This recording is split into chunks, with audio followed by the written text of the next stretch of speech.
Daily ಹೋಗ್ಬೇಕಾದ್ರೆ bus 40 ರೂಪಾಯಿ ಹಾಕಿ ಇವಾಗ ಹೋಗೋದು ದುಡಿದ್ರೆ 300 ರೂಪಾಯಿ ದುಡಿತೀವಿ. ಖಾಸಗಿ ವಾಹನಗಳಿಗೆ ನಾವು 1,300 ರೂಪಾಯಿ ಕೊಟ್ಟರೆ ದುಡಿದ್ರೆ ನಾವು ಮನೆಗೆ ಹೋಗೋಣ ಹೆಂಗೆ ದುಡಿಯೋದು? ಇಂದು KSRTC ನೌಕರರ ಮುಷ್ಕರದ ಹಿನ್ನೆಲೆಯಲ್ಲಿ ಗದಗ ಜಿಲ್ಲೆಯ ಗಜೇಂದ್ರಗಡ ಪಟ್ಟಣದೊಳಗೆ ನಾವಿದ್ದೀವಿ. ಗಜೇಂದ್ರಗಡ ಪಟ್ಟಣದೊಳಗೂ ಕೂಡ ಬಿಸಿ ತಟ್ಟಿರ್ತಕ್ಕಂಥದ್ದು. ಇಲ್ಲಿ ಮುಂಜಾನೆ ಕಾಲೇಜು, ಶಾಲಾ ಕಾಲೇಜು ವಿದ್ಯಾರ್ಥಿಗಳಾಗಿರ್ಬೋದು, ಅನೇಕ ರೀತಿಯಾಗಿರ್ತಕ್ಕಂಥ ನೌಕರರುಗಳು ಕೂಡ ಮತ್ತು ಬೇರೆ ಬೇರೆ ಊರುಗಳಿಗೆ ತೆರಳುವಂಥ ಪ್ರಯಾಣಿಕರು ಕೂಡ ಬಹಳಷ್ಟು ಒಂದು ತೊಂದರೆಗಳನ್ನು ಅನುಭವಿಸುವಂಥ ಸ್ಥಿತಿಯಾಗಿತ್ತು. ನಾನು ನಿಮಗೆ ಈ ಒಂದು ಗಜೇಂದ್ರಗಡ ಬಸ್ ನಿಲ್ದಾಣ ಯಾವ ರೀತಿಯಾಗಿ ಸದಾ ಜನಜಂಗುಳಿಯಿಂದ ಕೂಡಿರ್ತಕ್ಕಂಥದ್ದು, ಇವತ್ತು ಬಿಕೋ ಇರುತ್ತಾ ಇದೆ, ಪ್ರಯಾಣಿಕರು ಕೂಡ ಅಲ್ಲಲ್ಲೇ ಕುಳಿತಿರ್ತಕ್ಕಂಥದ್ದು, ಬೇರೆ ಬೇರೆ ಊರುಗಳಿಗೆ ಹೋಗ್ತಾ ಇರ್ತಕ್ಕಂಥ ಪ್ರಯಾಣಿಕರು ಕೂಡ ಅಲ್ಲಲ್ಲೇ ಕುಳಿತಿರ್ತಕ್ಕಂಥದ್ದು. ನಾನು ನಿಮಗೆ ಇವತ್ತು ಒಂದು ದೃಶ್ಯಗಳನ್ನು ತೋರಿಸ್ತಾ ಹೋಗ್ತೀನಿ. ನೀವೀಗ ನೋಡ್ತಾ ಇರ್ತಕ್ಕಂಥದ್ದು ಗಜೇಂದ್ರಗಡ ಬಸ್ ನಿಲ್ದಾಣದ ಒಂದು ಸ್ಥಿತಿ. ಇಲ್ಲಿ ಪ್ರತಿನಿತ್ಯವಾದರೆ ಸಾಕು ಸಾವಿರಾರು ಜನರು ಪ್ರಯಾಣಿಕರು ತಮ್ಮ ಒಂದು ಬೇರೆ ಬೇರೆ ಸ್ಥಳಗಳಿಗೆ, ಶಾಲಾ ಕಾಲೇಜುಗಳಿಗೆ, ಕಚೇರಿಗಳಿಗೆ ತೆರಳುವಂಥ ದೃಶ್ಯಗಳು ಕಾಣ್ತಾ ಇದ್ವಿ. ನೀವು ಇಲ್ಲಿ ಬಸ್ಗಳು ಇಲ್ಲೇ ಯಾವುದೇ ಬಸ್ಗಳನ್ನು ಕೂಡ ಇಲ್ಲಿ ಸ್ಟ್ಯಾಂಡಿಗೆ ಹಾಕಿರ್ತಕ್ಕಂಥದ್ದಿಲ್ಲ. ಎಲ್ಲ ಬಸ್ಗಳನ್ನು ಕೂಡ ನಿಲ್ಲಿಸಿದ್ದಾರೆ. ಯಾಕೆಂದರೆ 4 ವಿಭಾಗದಲ್ಲಿರ್ತಕ್ಕಂಥ ಸಾರಿಗೆ ನೌಕರರು ಕೂಡ ಒಂದು ಸ್ಟ್ರೈಕ್ ಮಾಡಿರ್ತಕ್ಕಂಥದ್ದು, ಮುಷ್ಕರವನ್ನು ನೀಡಿರ್ತಕ್ಕಂಥದ್ದು ಬಿಸಿ ಪ್ರಯಾಣಿಕರಿಗೆ ತಟ್ಟಿದೆ. ಇಲ್ಲಿ ಯಾವುದೇ ರೀತಿಯಾಗಿರ್ತಕ್ಕಂಥ ಸರ್ಕಾರಿ ಬಸ್ಗಳು ಕೂಡ ಯಾವ ರೀತಿಯಾಗಿರ್ತಕ್ಕಂಥದ್ದು ಚಲಾವಣೆ ಅಥವಾ ಯಾವುದೇ ರೀತಿಯಾಗಿರ್ತಕ್ಕಂಥ ಬಸ್ಗಳು ಎಲ್ಲೂ ಕೂಡ ಮೂವ್ ಆಗಿಲ್ಲ. ಹಾಗಾಗಿ ನೀವೀಗ ನೋಡುವಂಥದ್ದು ಇಲ್ಲಿ ಸದಾ ಅನೇಕ ಜನಜಂಗುಳಿ ಇಲ್ಲಿ ಕೂಡಿರ್ತಕ್ಕಂಥದ್ದು. ಈಗ ಈ ಒಂದು ಪ್ರಯಾಣಿಕರು ಯಾವ ರೀತಿಯಾಗಿರ್ತಕ್ಕಂಥ ತೊಂದರೆಗಳು, ಈಗ ನೀವು ನೋಡ್ತಾ ಇರೋದು ದೃಶ್ಯಗಳಲ್ಲಿ ಶಾಲಾ ಕಾಲೇಜು ವಿದ್ಯಾರ್ಥಿಗಳು ಕೂಡ ಬಂದು ನಿರಾಶೆಗೊಂಡು ಮತ್ತು ಅವರು ಊರಿಗೆ ಖಾಸಗಿ ವಾಹನಗಳನ್ನು ಮೊರೆ ಹೋಗ್ತಾ ಇರ್ತಕ್ಕಂಥದ್ದು. ಶಾಲಾ ಕಾಲೇಜು ವಿದ್ಯಾರ್ಥಿಗಳು ಕೂಡ ಅನೇಕ ರೀತಿಯಾಗಿರ್ತಕ್ಕಂಥ ತೊಂದರೆಗಳನ್ನು ಅನುಭವಿಸಿದ್ದಾರೆ. ಅದರಂತೆ ಖಾಸಗಿ ವಾಹನಗಳು ಕೂಡ ಬಂದಿರತಕ್ಕಂಥದ್ದು, ಅವುಗಳು ಕೂಡ ಮಾಡ್ತಾ ಇದೆ. ನೀವೀಗ ದೃಶ್ಯಗಳಲ್ಲಿ ನೋಡ್ತಾ ಇದ್ದೀರಿ. KSRTC ನೌಕರರೆಲ್ಲರೂ ಕೂಡ ಒಂದೆಡೆ ಸೇರಿ ಏನು ಮಾಡುವುದು, ಸರ್ಕಾರ ಯಾವ ರೀತಿ ನಿರ್ಧಾರ ತೆಗೆದುಕೊಳ್ಳುತ್ತಾ ಅಥವಾ ಹೇಗೆ ನಾವು ಡ್ಯೂಟಿಗೆ ಹೋಗೋದಾ ಏನು ಅನ್ನೋದನ್ನು ಸಾರಿಗೆ ನೌಕರರು ಕೂಡ ಒಂದೆಡೆ ಕುಂತ್ಕೊಂಡು ಚರ್ಚೆಗಳನ್ನು ಮಾಡ್ತಾ ಇರೋದು ಒಂದು ಕಡೆ ಆಗ್ತದೆ. ಮತ್ತೊಂದು ಕಡೆ ನಾನು ನಿಮ್ಗೆ ದೃಶ್ಯಗಳಲ್ಲಿ ತೋರಿಸ್ತಾ ಹೋಗ್ತೀನಿ. ಖಾಸಗಿ ವಾಹನಗಳು ಕೂಡ ಅಂದರೆ ನಗರದಲ್ಲಿರ್ತಕ್ಕಂಥ ಕ್ರೂಷರ್ಗಳಾಗಿರ್ಬೋದು, TTಗಳಾಗಿರ್ಬೋದು, ಇವೆಲ್ಲವುಗಳು ಕೂಡ ಇವತ್ತು ರಸ್ತೆಗಿಳಿದಿವೆ. ಅಂದರೆ ಇವಾಗ ಬಸ್ ಮುಷ್ಕರದ ಹಿನ್ನೆಲೆಯಲ್ಲಿ ಬಸ್ ನಿಲ್ದಾಣದ ಒಳಗಡೆ ಕೂಡ ಆ ಒಂದು ಖಾಸಗಿ ವಾಹನಗಳು ಕೂಡ ಬಂದಿರತಕ್ಕಂಥದ್ದು. ಅದರೊಟ್ಟಿಗೆ ಈಗ ನೀವು ನೋಡಿರ್ಬೋದು, ಬಸ್ ನಿಲ್ದಾಣದ ಒಳಗಡೆ ಇರ್ತಕ್ಕಂಥ ಜನರೆಲ್ಲರೂ ಕೂಡ ಬಸ್ ನಿಲ್ದಾಣದ ಹೊರಗಡೆ ಖಾಸಗಿ ಬಸ್ಗಳಿಗಾಗಿ ಎಲ್ಲರೂ ಕೂಡ ಮೊರೆ ಹೋಗ್ತಾ ಇರ್ತಕ್ಕಂಥದ್ದು ನೀವು ನೋಡ್ತಾ ಇದ್ದೀರಿ. ಈಗ ಈ ಒಂದು ಬಸ್ಗಳಲ್ಲಿ, ಖಾಸಗಿ ವಾಹನಗಳಲ್ಲಿ ಜನರು ಕೂಡ ಹತ್ತಿ ಅಲ್ಲಿಂದ ಒಂದು ತಮ್ಮ ಸ್ಥಳಗಳಿಗೆ ತೆರಳುವಂಥ ಪರಿಸ್ಥಿತಿ ಉಂಟಾಗ್ತಾ ಇದೆ. ಇದರ ನಿಟ್ಟಿನೊಳಗಡೆ ನಾನು ನಿಮಗೆ ತೋರಿಸ್ತಾ ಹೋಗ್ತೀನಿ. ಇನ್ನೂ ಮುಂದೆ 10 ಖಾಸಗಿ ವಾಹನಗಳು ಕೂಡ ಇರ್ತಕ್ಕಂಥದ್ದು. ಒಂದು ಪ್ರಯಾಣಕ್ಕೆ ಅನುಕೂಲಕರವಾಗುತ್ತಾ ಅಥವಾ ಇಲ್ಲ ಅನ್ನೋದನ್ನು ನೋಡಬೇಕಾಗಿದೆ. ಈ ಒಂದು ಬಿಸಿ ಎಷ್ಟರ ಮಟ್ಟಿಗೆ ತಟ್ಟಿದೆ, ಎಷ್ಟರ ಮಟ್ಟಿಗೆ ತಟ್ಟಿಲ್ಲ. ಖಾಸಗಿ ವಾಹನಗಳು ಕೂಡ, ಖಾಸಗಿ ವಾಹನದ ಚಾಲಕರು ಕೂಡ ಕ್ರೂಷರ್ಗಳನ್ನು ಆಮೇಲೆ ಬೇರೆ ಬೇರೆ ಕಡೆಗಳಲ್ಲಿ ಹೋಗೋದಕ್ಕೆ ಅನೇಕ ರೀತಿಯಾಗಿರ್ತಕ್ಕಂಥ ಏನು ಪರ್ಯಾಯ ವ್ಯವಸ್ಥೆಗಳನ್ನು ಕಲ್ಪಿಸಲು ಕೂಡ ಖಾಸಗಿ ವಾಹನಗಳ ಮೊರೆ ಹೋಗ್ತಾ ಇದ್ದಾರೆ. ನೀವು ಈಗ ದೃಶ್ಯಗಳಲ್ಲಿ ನಾನು ನಿಮಗೆ ತೋರಿಸ್ತಾ ಹೋಗ್ತೀನಿ.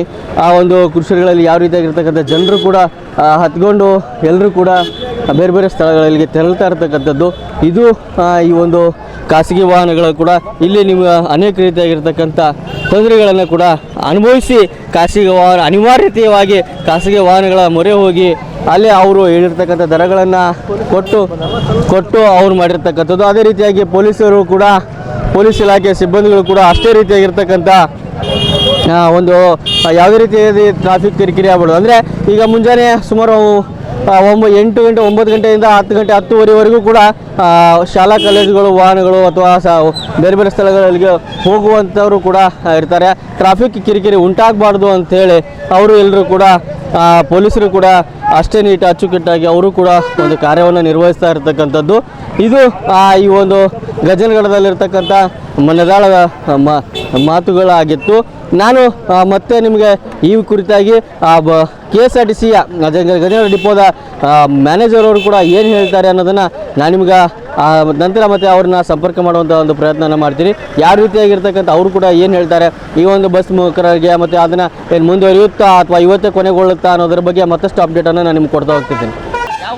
ನರೇಗಲ್ ಸರ್ ಡ್ಯೂಟಿ ಎಷ್ಟು ಗಂಟೆಗೆ ಬಂದು ವೇಟ್ ಮಾಡತ್ತೀರಿ? ಬೆಳಿಗ್ಗೆ 8 ಗಂಟೆಗೆ ಬಂದೀನಿ. ಯಾವ ಬಂದಿಲ್ಲ ಬಸ್ ಯಾವ ಬಿಡ್ತಿಲ್ಲ ಅನ್ನೋ ಇಲ್ಲ. ಅವ್ರು ಯಾವಾಗ ಅವ್ರಿಗೆ ತಮಗೆ ಮಾಹಿತಿ ಸಿಗುತ್ತಂದು ಸಿಗುವವರೆಗೆ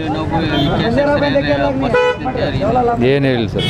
ಬಿಡುವಂಥ ಪರಿಸ್ಥಿತಿ ಒಳಗಿಲ್ಲ ನಾವು ಅಂತ ಹೇಳಿದ್ರು ಅವರು. ಖಾಸಗಿ ವಾಹನಕ್ಕೆ ಹೋದ್ರೆ ಇಲ್ಲಿಂದ ನರಗಲ್ಲಿ ಹೋದ್ರೆ ಬರೀ 100 ರೂಪಾಯಿ ಅಂತ ಹೇಳ್ತಾರೆ. ನಾವು ಗಾಡಿ ಹೋಗಿದ್ರೆ 40 ರೂಪಾಯಿ ಕೊಡೋದು. ಹೆಂಗೆ ದುಡಿಯೋದು?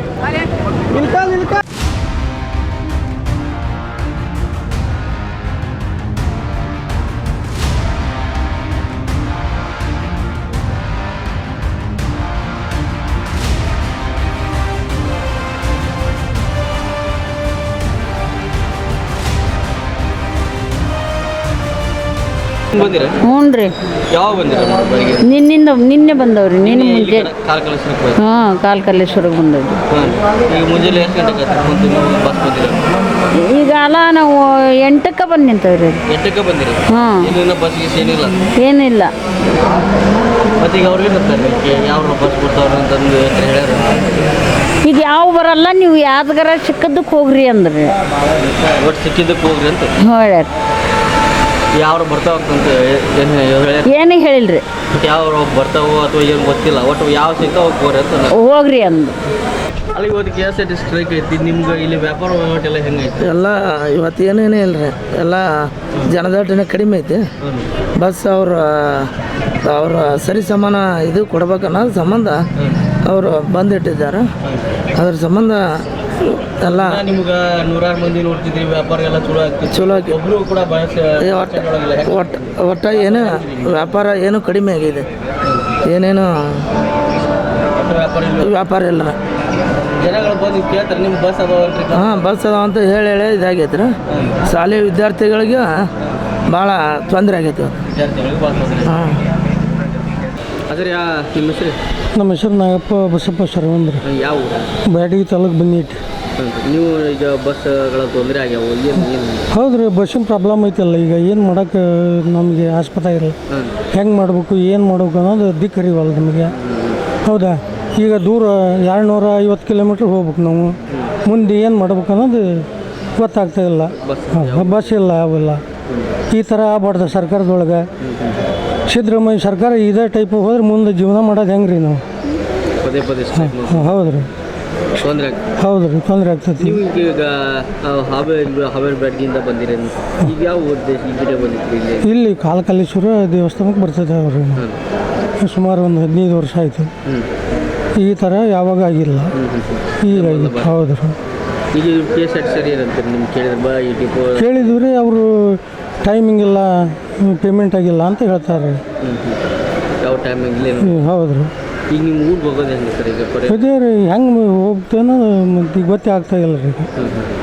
ಏನಾದರೂ ಬಸ್ಗಳನ್ನು ಬಿಟ್ಟರೆ ಹೋಗ್ತದವ್ರಿ, ಇಲ್ಲ ರೀ ಇಲ್ಲ. ಎಸ್, ಇದು KSRTC ನೌಕರರ ವಿವಿಧ ಬೇಡಿಕೆಗಳ ಈಡೇರಿಕೆಗಾಗಿ ನೀಡಿರ್ತಕ್ಕಂಥ ಆ ಒಂದು ಬಸ್ ಸಾರಿಗೆ ನೌಕರರ ಮುಷ್ಕರದ ಒಂದು ಪ್ರತ್ಯಕ್ಷ ವರದಿಯನ್ನು ನಾನು ನಿಮ್ಮ ಜೊತೆಗೆ ತಂದಿದ್ದೆ. ಇನ್ನೂ ಯಾವ ರೀತಿಯಾಗಿರ್ತಕ್ಕಂಥ ಅಂದರೆ ಇಲ್ಲಿ ಪ್ರಯಾಣಿಕರು ಹೇಳುವ ಮಟ್ಟಿಗೆ 2 ದಿನ ಮುಂಚಿತವಾಗಿ ಏನಾದರೂ ಈ ಒಂದು ಮುಷ್ಕರದ ಬಗ್ಗೆ ಅವರೇನಾದರೂ ತೀರ್ಮಾನ ಕೈಗೊಂಡಿದ್ರಪ್ಪ ಅಂತಂದರೆ ನಾವು ಬೇರೆ ಬೇರೆ ಊರುಗಳಿಗೆ ಪ್ರಯಾಣವನ್ನು ಬೆಳೆಸ್ತಾ ಇಲ್ಲ ಅಥವಾ ಪರ್ಯಾಯ ವ್ಯವಸ್ಥೆಗಳನ್ನು ಮಾಡ್ಕೊಂಡು ನಾವು ಪ್ರಯಾಣವನ್ನು ಬೆಳೆಸ್ತಾ ಇದ್ವಿ. ಈಗ ನಮ್ಗೆ ಅಚಾನಕ್ಕಾಗಿ ತೊಂದರೆ ಆಗ್ತಾಯಿದೆ. ಬೇರೆ ಬೇರೆ ಕಡೆಗೆ ಸುಮಾರು ಒಂದು 200-300 ಕಿಲೋಮೀಟರ್ಗಳ ದೂರದಿಂದ ನಾವು ಹೋಗಬೇಕು, ನಾವು ಬರಬೇಕು ಅನ್ನೋದು ಪ್ರಯಾಣಿಕರುಗಳು ಕೂಡ ಮಾತಾಗಿತ್ತು. ಅದರಂತೆ ಖಾಸಗಿ ವಾಹನಗಳು ಕೂಡ ಅವರು ಕೂಡ ದುಪ್ಪಟ್ಟು ಹಣಗಳನ್ನು ವಸೂಲಿ ಮಾಡಿ ಆ ಒಂದು ಪ್ರಯಾಣಕ್ಕೆ ವ್ಯವಸ್ಥೆ ಮಾಡ್ತಾ ಇರ್ತಕ್ಕಂಥದ್ದು. ಅಂದರೆ ದಿನನಿತ್ಯ ಒಂದು 50 ರೂಪಾಯಿ ಇರ್ತಕ್ಕಂಥ ಬಸ್ ಚಾರ್ಜ್ಗಳನ್ನು ಒಂದು 100 ರೂಪಾಯಿ ತೆಗೆದುಕೊಳ್ಳುವಂಥದ್ದು. ಅಂದರೆ ಆ ಒಂದು ಡಬಲ್ಗಳ ಒಂದು ಹಣಗಳನ್ನು ಇಸ್ಕೊಂಡು ಅವರವರ ಸ್ಥಳಗಳಿಗೆ ಮುಟ್ಟಿಸುವಂಥದ್ದು ಈಗ ಪ್ರಸ್ತುತವಾಗಿ ನಡೀತಾ ಇರ್ತಕ್ಕಂಥದ್ದು. ಮುಂದೆ ಯಾವ ರೀತಿಯಾಗಿರ್ತಕ್ಕಂಥ ಸರ್ಕಾರ ಈ ಒಂದು KSRTC ನೌಕರ ಸಿಬ್ಬಂದಿಗಳ ಜೊತೆಗೆ ಯಾವ ರೀತಿಯಾಗಿ ಸ್ಪಂದನೆ ಮಾಡುತ್ತಾ, ಸರ್ಕಾರ ಅವರಿಗೆ ಸ್ಪಂದನೆ ಮಾಡುತ್ತಾ ಅಥವಾ ಸ್ಪಂದನೆ ಮಾಡಿ ಈ ಒಂದು ಸಾರ್ವಜನಿಕರ ಕಿರಿಕಿರಿಯನ್ನು ಉಂಟು ಆಗಿರ್ತಕ್ಕಂಥದ್ದು ತೊಂದರೆಗಳನ್ನು ಬಗೆಹರಿಸುತ್ತಾ ಅನ್ನೋದನ್ನು ಕಾದು ನೋಡಬೇಕಾಗಿದೆ. ಇದು ಜನಧ್ವನಿಯ ವಿಶೇಷ ವರದಿಯಾಗಿತ್ತು.